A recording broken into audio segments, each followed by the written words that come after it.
Hello friends, ఎలా ఉన్నారు అందరూ? నేనైతే బాగున్నాను. ఇది నూనె వేడి చేశాను కదా, దీంట్లో మెంతులు కరివేపాకు వేసి వేడిగా ఉందని చెప్పేసి పక్కనే పెట్టానండి. ఇప్పుడు ఇదంతా కూడా వడగడుతున్నాను. ఇలా వడగట్టిన తర్వాత కనీసం ఒక హాఫ్ అన్ అవర్ అయినా వదిలేయాలి. ఎందుకంటే మనకి ఆకుకి ఆకుకి మధ్యలో కూడా ఆయిల్ ఉంటుంది కదా, అదంతా కూడా స్లోగా కిందకి వెళ్తుంది అనమాట. నేనైతే ఒక అరగంట సేపు పక్కనే పెట్టేశానండి. ఇది మొత్తం కూడా ఇంకా మెంతులు వేసుకోవాలి, వేసుకుంటే బాగుంటుంది. ఇది అయిపోయిన తర్వాత నేను దోశల పిండి ఉంది కదా, గుంత పొంగనాలు వేద్దామని చెప్పేసి ఇంకా వేసాను. చాలా బాగా వచ్చాయి, మెత్తగా.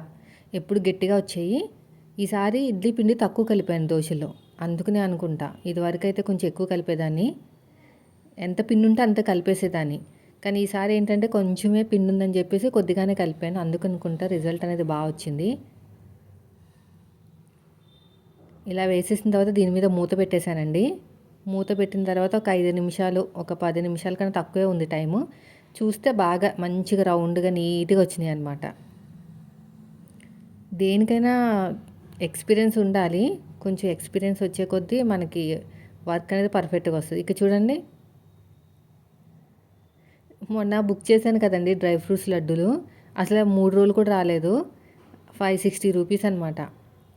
ఒక 100 గ్రాములు 100 గ్రాములు తెచ్చుకుని మనం చేసుకుంటే ఎన్ని అవుతాయో చూడాలి.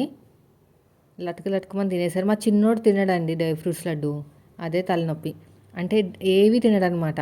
డ్రై ఫ్రూట్స్ అనే కాదు, బాదం అని ఇదని ఏమన్నా తిను అన్నా కూడా తినడు. అదేంటో నాకు అర్థం కాదు. నేను స్వీట్ చేసినా కూడా సేమియా చేయమంటాడు. చిన్నప్పుడు సేమియా అనేది బాగా పిచ్చివాడికి, కార్తిక్కి. సేమియా చేసినా కూడా ఈ మధ్యన తినట్లేదండి. చూసారండి చక్కగా వచ్చేసినాయి రౌండ్గా. ఈసారి ఇవి కూడా దీంట్లోనే వేయాలి, బూరెలు కూడా దీంట్లోనే వేస్తేనే బెస్ట్. నాకు రావట్లేదు కదా, మొత్తం కూడా పాడైపోతుంది కదా. ఈసారి ఏం చేస్తానంటే ఫస్ట్ కొంచెం పిండి వేసి దానిపైన పూర్ణము లడ్డు పెట్టి దాని మీద మళ్ళీ పిండి వేస్తాను. అప్పుడు ఏమైనా కరెక్ట్గా ఉంటుందేమో చూడాలి. అన్ని రకాలుగా ట్రై చేయాలి, లేదంటే మాకు నోములకి నాకు ఇబ్బంది అయిపోతుంది. ఇవి బాగా వచ్చినాయి, పొంగనాలు మాత్రం బాగా వచ్చాయి. నైట్ నిద్ర పట్టలేదు, చెప్పాను కదా ఫంక్షన్కి వెళ్ళామని. అయితే మీతో ఒక ఎక్స్పీరియన్స్ షేర్ చేస్తాను. యాక్చువల్గా అయితేనే నాకు అందులో డబ్బులు ఇచ్చేవాళ్ళు ఉన్నారనమాట. ఇప్పుడు నేను ఫంక్షన్కి వెళ్ళింది అదే మా దగ్గర బ్లౌజులు కుట్టించుకునే వాళ్ళ ఫంక్షనే. వాళ్ళు కాకుండా మిగతా వాళ్ళు కూడా వస్తూ ఉంటారు కదా. అంటే మనకి టైలరింగ్ ఎలా ఉంటుందంటే ఒకరిని చూసి ఇంకొకరిని చూసి ఇంకొకరు అలా మన దగ్గరకు వస్తారు కదా, వాళ్ళకి స్టిచ్చింగ్ నచ్చితే. అలాంటి వచ్చిన వాళ్ళు ఉన్నారనమాట. అందులో ఒక్క క్యాండిడేట్ ఉందండి, కరెక్ట్గా 2 సంవత్సరాలు అవుతుంది. 2 సంవత్సరాల క్రితం బ్లౌజ్ కుట్టించుకుంది. నేను వాళ్ళు కొంచెం పూర్ ఫ్యామిలీ అనే చెప్పారు వాళ్ళు నాతో. అయితే అక్క కొంచెం చూసి కుట్టండి అక్క అన్నారు. నేను ఆల్రెడీ ఒకసారి మీతో షేర్ చేశాను వాళ్ళ గురించి. ఫస్ట్ వచ్చేసి ఏమన్నారంటే నార్మల్ బ్లౌజ్ ఎంత అక్క అని అడిగారు.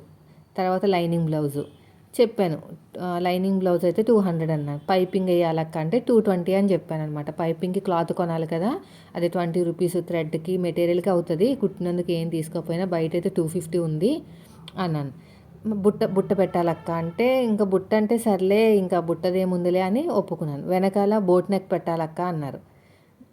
అంతే, అలాగే ఒకటి ఒకటి పెంచుకుంటూ వచ్చేసి లాస్ట్కి 200 ఫైనలైజ్ చేశారండి. అదేంటి బుట్ట పెట్టమన్నావు, పైపింగ్ వేయమన్నావు, వెనకాల మళ్ళీ బోట్ నెక్ అన్నావు, ఫ్రంట్ ప్రిన్సెస్ కట్ మళ్ళీని, అదంతా అయితే ఖచ్చితంగా 300 అవుతుందంటే అది కాదక్క చూసి తీసుకోండి అక్క, మేము లేని వాళ్ళం మాకు ఇది అది అంటే సరే పాపం అని చెప్పేసి 200కి ఒప్పుకున్నాను ఆ రోజు 2 ఏళ్ళ క్రితం.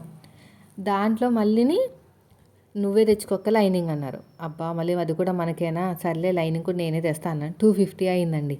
ఎన్నిసార్లు కనిపించిన డబ్బులు అంటే ఏదో ఒక్క సో చెప్తుంది కానీ డబ్బులు మాత్రం ఇవ్వట్లేదు. ఇంకా నాకే విసుకొచ్చి వదిలేశాను అనమాట. పోతే పోనీ దీంతోనే పోతారులే, ఇంకా ఏం చేస్తామో. అన్నిసార్లు మనం కూడా అడగలేం కదా, ఒకసారి 2 సార్లు 2 సంవత్సరాల నుంచి అడిగి నాకు విసొచ్చి ఇంకా వదిలేశాను. ఇంకా పోతే పోనీలే అని. అయితే కనిపించినప్పుడు మొహం చాటుకుని వెళ్ళిపోతుంది. మొహం చాటున వెళ్ళిపోతుంది ఎప్పుడు కనిపించినా. లేదంటే నేను వచ్చే టైంలో కొంచెం వెనక్కి వెళ్ళిపోవడమో ఏదో చేస్తుంది. అంత ఎందుకు అనిపించింది, అంత దొంగతనంగా అలా చేయటం ఎందుకు? ఆ డబ్బులేదో ఇచ్చేస్తే నా కష్టమే కదా అది. నా కష్టపడి చేసుకుందే కదా! ఆళ్ళదేం అడగట్లేదు కదా! నేనేమో అప్పు అడగట్లేదు. అలా అని చెప్పేసి నేను ఇంక వేరేలాగా కూడా వాళ్ళని టార్చర్ పెట్టట్లేదు. నేను కుట్టిన ఆటికి తీసుకెళ్ళిపోయింది బ్లౌజు. మొత్తం 2 ఇయర్స్ కంప్లీట్ అయిపోయింది సక్సెస్‌ఫుల్‌గా. నాకు ఆ రోజు బాగా గుర్తుంది. ఎందుకంటే పండగ రోజనమాట అది. సో, మొత్తం అంతా బ్లౌజ్ ఈ పాటికి చిరిగిపోయే ఉంటది.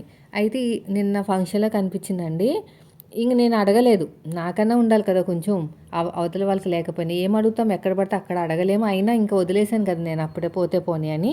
అయితే నేను ఉన్నంత సేపు అసలు ఆ సరౌండింగ్ ఏరియాలో కూడా లేదండి. భోజనం చేయడానికి వెళ్ళాము. అక్కడ కూడా లేదనమాట. అంటే ఎంట్రన్స్ అయ్యేటప్పుడు ఏదో ఒక్కసారి కనిపించేది. మళ్ళీ కనిపించేది కాదు. నాకు అనిపించింది రూ. 250 కోసం ఏదో దొంగతనం చేసినట్టు, ఏదో తప్పు చేసినట్టు ఎందుకు అలా తిరగడం? ఇన్ని రోజుల నుంచి కనీసం రోజుకి రూ. 10 దేంట్లోనే ఏసినా కూడా ఖచ్చితంగా 200 కన్నా ఎక్కువ అవుతది గదా!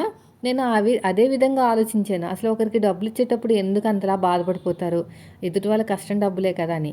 నాకు కొన్ని రోజులకైతే నాకింకా యాక్చువల్‌గా అయితే ఇది నేను టైలరింగ్ చేసేదే యూట్యూబ్ ఛానల్ కోసం లెండి.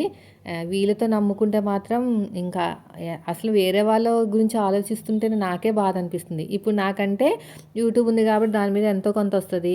ఏదో రకంగా అలాగా నా పాకెట్ మనీ అయినా నేనన్నా సంపాదించుకునే అంత స్టామినా ఉంది. వేరే వాళ్ళు ఆడవాళ్ళు ఉన్నారనుకోండి, ఇంకా భర్త, భార్య ఇద్దరు సంపాదిస్తే గానీ ఇల్లు గడవని ఫ్యామిలీస్ కూడా ఉన్నాయి. వాళ్ళు టైలరింగ్ చేస్తారు. వాళ్ళు కూడా ఇలాగే చేస్తే పాపం వాళ్ళ పరిస్థితి ఎలా ఉంటదని అనిపించిందండి నిజంగానే. ఇన్ని సార్లు అడిగే కన్నా ఆళ్ళు ఇచ్చేయొచ్చు కదా! ఎంతో కొంత ఉన్నంతలోనే. నాకు 100 ఉందక్క, తర్వాత ఒక 100 ఇస్తాను. అలాగా లేదు, ఇలాగా లేదు. మొత్తం లైనింగ్‌తో సహా తీసుకెళ్ళిపోయిందండి. నాకైతే కోపం పడాలో లేదంటే వీళ్ళని చూసి ఏమనాలో అర్థం కాలేదు. దొంగతనం చేసినట్టు అలా అలా తప్పించుకుని మొత్తం మీద ఆ రోజంతా ఆ నైట్ నేనున్నదే ఒక 4 అవర్స్ ఏమో ఫంక్షన్‌లో. ఆ 4 అవర్స్ కూడా అసలు మొహం కూడా కనిపించలేదనమాట. అలా తిరిగింది. అలాంటి మనుషులు కూడా ఉంటారు. నాకు కూడా ఈ స్టిచ్చింగ్ స్టార్ట్ చేసిన తర్వాతే అర్థమైంది. ఇంకొంతమంది శుక్రవారం ఇవ్వము, మంగళవారం ఇవ్వము అంటారు. మళ్ళీ షాప్‌కెళ్ళి అన్నీ కొనుక్కుంటారు. అంత సెంటిమెంట్ ఉన్న వాళ్ళు అక్కడికెళ్ళి ఎందుకు ఇస్తున్నారనేదే డౌట్ నాకు. ఓకే, సెంటిమెంట్ ఉండొచ్చు, చాలామందికి ఉంటది. అలాంటప్పుడు బయటికెళ్ళి ఎందుకు కొనుక్కుంటున్నారు మరి? షాప్‌లోకెళ్ళి అన్నీని కొనుక్కుని వస్తున్నారు. ఇక్కడ కూడా అంతే గదా! కొనుక్కున్నట్టే కదా! డబ్బులిచ్చి స్టిచ్చింగ్ చేయించుకుంటమే కదా! అప్పు అడిగితే యాక్చువల్‌గా అయితే అప్పు అడిగితే మామూలుగా ఇవ్వరు. శుక్రవారం, మంగళవారం మన లక్ష్మీదేవి వెళ్ళిపోతదని. కానీ కష్టానికి తగ్గట్టు డబ్బులు అడిగేటప్పుడు ఎందుకు ఇవ్వరని నా డౌట్. అది పోనీ ఇవ్వకపోతే ఎవ్వరికి ఇవ్వకూడదు. మళ్ళీ బయటికెళ్ళి షాప్‌కెళ్ళి కూరగాయలు అన్నీ కొనుక్కుంటారు. అక్కడ డబ్బులిచ్చే వస్తారు. రకరకాల జనాలు. నా కూర కూడా అయిపోయిందండి. ఇంకా ఈరోజైతే ఇదే షూట్ చేశాను. నాకు నైట్ నిద్ర లేదు. ఫంక్షన్ నుంచి వచ్చేసరికి లేట్ అయిపోయింది కదా! అందుకని పెద్దగా వీడియో కూడా షూట్ చేయలేదు. అంతా అయిపోయిన తర్వాత ఇంకా పిల్లలు వెళ్ళిపోయారండి స్కూల్‌కి కూడా. రేపు ఉంటదో ఉండదో హాలిడే మరి. టైం 12 అయింది. కళ్ళు మండిపోతున్నాయి నిద్ర లేక. సరే, ఈ ఒక్క బ్లౌజ్ ఉందండి. ఈ ఒక్క బ్లౌజ్ కట్ చేసి ఏమన్నా మధ్యాహ్నం పడుకుందామని అనుకుంటున్నాను. చెప్పాను కదండీ! ఎవరి కష్టాలు వాళ్ళకే ఉంటాయండి. కనీసం ఇలా వీడియోస్ ద్వారా ఎవరైనా షార్ట్ వీడియోలో గానీ, దేంట్లో అయినా గానీ ఇలా కొంచెం సపోర్ట్ చేశారనుకోండి.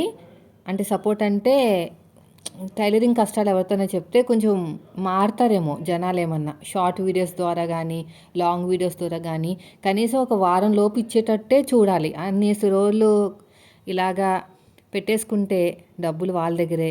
మరి మిగతా వాళ్ళు ఎలా బతకాలో ఏంటో. సో, వీడియో నచ్చితే లైక్ చేయండి. నా మాటలు నచ్చినా కూడా లైక్ చేయండి.